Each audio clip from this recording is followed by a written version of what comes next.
Uma vlogs and stories. Hi అండి అందరికీ, అందరూ ఎలా ఉన్నారు? ఇప్పుడైతే వ్లాగ్లోకి వెళ్ళిపోదాము. ఈరోజు నానమ్మ తాత వాళ్ళకి మా అమ్మమ్మ తాత వాళ్ళు పొడి బియ్యం పోసిన్నారు. నానమ్మ తాత అంటే మా ఆయన వాళ్ళ మేనత్త వాళ్ళు. అంటే నేను దూరం ఏం కదా, చుట్టరికం కాబట్టి నేను నానమ్మ తాత అని పిలుస్తాను, లేకపోతే నాకు పెద్దమ్మ పెద్దనాన్న అవుతుండే. ఇప్పుడైతే వాళ్ళు వెళ్ళిన తర్వాత ఈ వ్లాగ్ అయితే చేస్తున్నాను. వాళ్ళు ఉన్నప్పుడు వీడియో తీద్దాం అనుకున్నా కానీ అస్సలకి కుదరలేదు. ఇంకా అదో పని ఇదో పని కంపల్సరీగా ఉంటుంది కదా, అందుకే ఫొటోస్ కాడికి దింపిన మధ్యలో ఫొటోస్ కూడా యాడ్ చేస్తాను. ఇంకా వాళ్ళు వెళ్ళిన తర్వాత గిన్నెలు కానీ అవన్నీ ఉంటే అవన్నీ ఊడ్చిపెట్టేస్తున్నాను. వాళ్ళు వస్తారు కదా అని పొద్దుగాల ఒకేసారి నేను వంట చేసేసిన. అన్నం అయితే వాళ్ళు వచ్చిన తర్వాత అమ్మమ్మ వండింది. ఇంకా పప్పు అయితే పొద్దుగాల ఒకేసారి చింతకాయ పప్పు చేసింటి. ఇప్పుడు మధ్యాహ్నం అన్నము పొద్దుగాలవి ఇంత ఉంటే ఇక కలిపి మా నాన్నగారికి అయితే పెట్టేస్తున్నాను. వీడియో తీయాలని అనుకున్నాను నానమ్మ వాళ్ళకి వడి బియ్యం పోస్తుంటే, కానీ అస్సలకి కుదరలేదు. ఒకవేళ తీసింటే కూడా కొంచెం మెమొరీస్ లాగా అప్పుడప్పుడు చూసుకోవడానికి కూడా వస్తుండే కదా. ఇంకా ఇప్పుడైతే అన్ని కూరలు అన్నము ఏమన్నా గిన్నెలు అవన్నీ ఉంటే అన్నీ అయితే ఊడ్చి పెట్టుకున్నాను. హెల్త్ అయితే అస్సలు మంచిగా అనిపించట్లేదు, బాగా జలుబు అయింది. ఇంకా జలుబు ఉంటే కంపల్సరీగా ఫీవర్ కూడా వచ్చేస్తుంది కదా.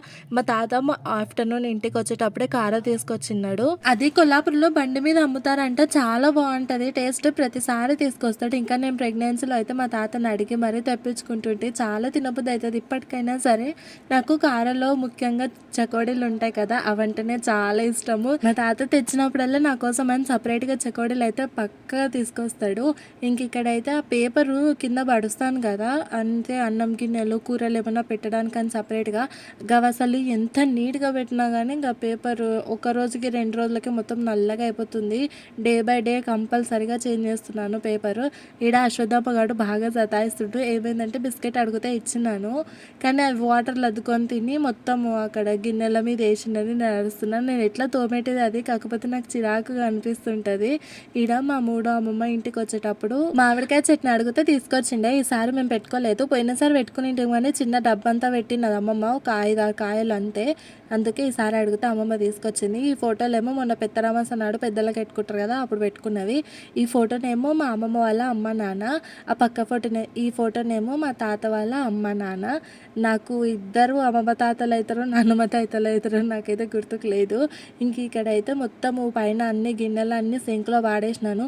ఎంత నీట్గా పెట్టుకున్నా కూడా యథావదే అవుతుంది, కానీ చూసేవాళ్ళు మాత్రం నీట్గా ఉండదని అనుకుంటారు. మనం ఎంత సైరన్ని పెట్టుకోగలమో నాకైతే అర్థం కాదు. ఒక్కొక్కసారి కొందరు మాటలు అయితే పొడిచినట్టుగా అనిపిస్తుంటాయి కదా. ఇంకా ఏం చేద్దాం, ఎవరి టైం వాళ్ళది. ఇవేమో మా కోడి గుడ్లు పెట్టింది, 5 గుడ్లు పెట్టేతారకే అది ఇంకా పొద్దుగానే ఇంకా కూర్చుని అన్ని గిన్నెలు తోమేదానికన్నా ముందు ఫస్ట్ అన్నానికి కడుగుదాం అనుకున్నా. ఎందుకంటే అప్పటికే టైం 6:40 ఏమో అయ్యింది సాయంత్రం పూట. మళ్ళీ వాళ్ళు ఆకలి కొని ఏడుస్తున్నప్పుడు తాతగాని వచ్చినట్టు ఇంకా నన్ను కంపల్సరీగా తిడతాడు ఇంకా అన్నం వండలేదా అని. అందుకే ఫస్ట్ అన్నానికి పెట్టేస్తా. సాయంత్రం 6:30 అయిన వెంటనే అన్నం గురించి ఆలోచిస్తాను. ఇంతకుముందు పిల్లలు లేనప్పుడు అశ్వత్థామ గారు ఒక్కడున్నప్పుడు అయినా సరే కంపల్సరీగా 7 o'clockకే అన్నానికి పెడుతుంటే, కానీ ఈసారి అయితే ఇంకా టైమింగ్స్ చేంజ్ అయిపోయినాయి నాకు ఇంట్లో పనులు. అంతకుముందు నేను పిల్లలు లేనప్పుడు అయినా సరే, అంటే మా మ్యారేజ్ అయినాక నాకు 7-8 monthsకి అనుకుంటా అశ్వత్థామ గారు కడుపులో పడినది. అంతకుముందు నేను అసలు టైం టు టైం ఏ పని అంటే గా పని చేసుకుంటుంటే మధ్యలో అస్సలకి రాకపోతుండే కిచెన్లోకి. వాడు కడుపులో పడ్డాక వాడు పుట్టినాక ఇంకా అట్లా డేస్ పాస్ అయ్యే కొద్దీ కొంచెం టైమింగ్స్ కూడా చేంజ్ చేసుకున్నాను ఇంట్లో. అంతకుముందు కరెక్ట్ 7 o'clockకి అన్నానికి పెడుతుంటే ఇప్పుడు 6:40 6:30 అయినంటేనే అన్నంకి బియ్యం కడిగేస్తున్నాను. అశ్వత్థామ గారు పెద్ద ఆకలికి తనలాడగానే ఇంకా పాప ఉంది కదా ఆమె కోసమని. ఈరోజు జరిగిన వాటి ఫొటోస్ ఇవన్నీ. నా అమ్మమ్మ తాత వాళ్ళిద్దరు నాయనమ్మ తాతకి బట్టలు అట్లా ఇచ్చిన్నారు. ఇంకా అందరినీ నేను ఫొటోస్ దింపిన, నన్ను మాత్రం మా తాత ఫొటోస్ దింపిండు. అందరు కలిసి ఇదైతే సెలబ్రేట్ చేసినారు. ఈమె మా వదిన. ఆ సైడ్ నాకు ఎక్కువ ఇష్టమైన చిన్న చిన్న పండుగలు ఏంటివంటే వడి బియ్యమే. చాలా మంచిగా అనిపిస్తుంది, కొత్త బట్టలు పెట్టడం, బియ్యం పోయడము ఇద్దరికి కలిసి అట్లా చాలా మంచిగా అనిపిస్తుంది. నాన్నమ్మ తాత వాళ్ళని నేనే ఇవన్నీ ఫొటోస్ దింపినాను. చాలా మెమొరీస్ క్రియేట్ చేసిన అనిపించింది నాకు ఇవన్నీ ఫొటోస్ చూసిన తర్వాత. నాకన్నా ముఖ్యంగా వాళ్ళకే మెయిన్ కదా.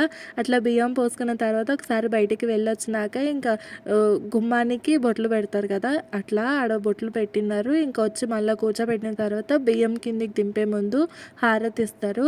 ఆ తర్వాత ఇంకా బియ్యం కిందికి దింపినాక అందరు కలిసి వాళ్ళ కాళ్ళు మొక్కుతారు. మేము కూడా మొక్కినాము, కాకపోతే మా ఫొటోస్ అక్కడ మిస్ అయిపోయినాయి. కానీ చాలా మంచిగా అనిపిస్తుంది ఇలా చిన్న చిన్న పండుగలు ఉంటేనే. హెల్త్ హెల్త్ కొంచెం మంచిగా అనిపిస్తలేదు కాబట్టి పనులు మాత్రం చాలా నిదానంగా చేసుకోవాలనిపించింది. అసలు 5 నిమిషాలు నిలబడితేనే అర్ధగంట పడుకోవాలనిపించింది. జలుబు ఉంటే మాత్రం ఒళ్ళంతా ఇట్లనే చాలా ఇసుక్కుపోయినట్టుగా ఉంటది కదా! దీనికన్నా జ్వరం వచ్చి తనలాడితే నయ్యంరా సామి అనిపిస్తది. సరదా జలుబుని అస్సలు తట్టుకోలేము గానీ, జ్వరం ఎంతొచ్చినా తట్టుకోగలం అనిపిస్తుంటది నాకు. మేబీ అందరి ఫీలింగ్ ఇట్లనే ఉండొచ్చును. అప్పటికి అయినా సరే అసలు చాతనైతలేదు. కాకపోతే మొండిగా లేచి తిరిగితేనే నాకు చాలా బెటర్ అనిపిస్తది. ఇంట్లో నెయ్యి అమ్మమ్మ చేస్తది కదా! అది ఒక 3 డబ్బాలేమో ఇట్లా నెయ్యి ఉంటే అమ్మమ్మ వాళ్ళందరూ వచ్చిన్నారు కదా ఇంటికి. వాళ్ళందరికీ కొంచెం కొంచెం పెట్టించినది అమ్మమ్మ. ఏం చేస్తాం మాకు ఇంట్లో ఉంటే అనవసరంగా అది మూలన గట్లనే పెట్టాల్సింది. ఎట్లా ఒక నెల రోజులైతే మళ్ళీ డబ్బా నిండుతది. మళ్ళా చేసుకుంటాము.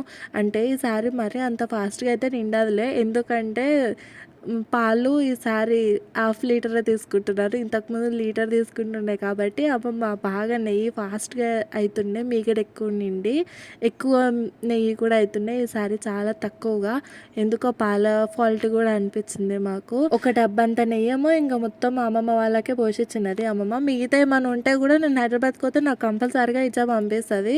ఇంక ఇక్కడైతే అన్ని గిన్నెలు తోముతున్నా. ఎంత తోమినా కూడా ఇంకా ఊరుతూనే ఉంటాయి. నేను ఎంతసేపు అంతగానం తోమింటి కదా! ఒక 1 అవర్‌కి అనుకుంటా మేము అన్నం తిన్నాము. మళ్ళీ నా కళ్ళ ముందే అన్ని గిన్నెలు పడుతుంటే నాకైతే తిక్క లేచిపోతుంటది.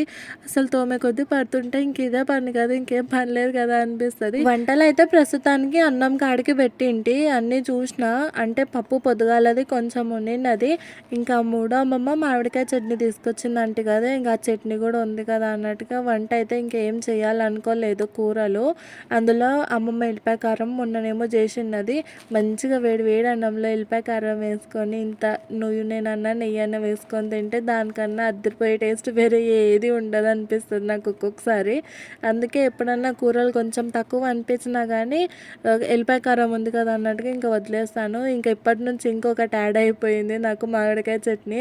అదైతే చూస్తుంటేనే అయిపోతుందిలేండి. ఇక కిచెన్లో పని మొత్తం అయిపోయిన తర్వాత లోపల రూమ్లోనన్నా చదువుదాం అన్నట్టుగా వచ్చినాను. అప్పటికే మా ఆయన ఫుల్గా తిట్టిండు అసలు ఏం బిడ్డదని.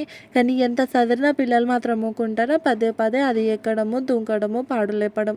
అప్పటికే అరుచుకుంటూనే చేస్తున్నాను పని. వచ్చింది నా వెనకాలనే నా బిడ్డ అస్సలకి వదిలిపెట్టదు. అమ్మ అమ్మ అమ్మ అనుకుంటా భలే తాయిస్తుంది. అది అమ్మ అని పిలిచేదానికన్నా మా అమ్మ అమ్మే అని అరిచేదే ఎక్కువ ఉంటుంది.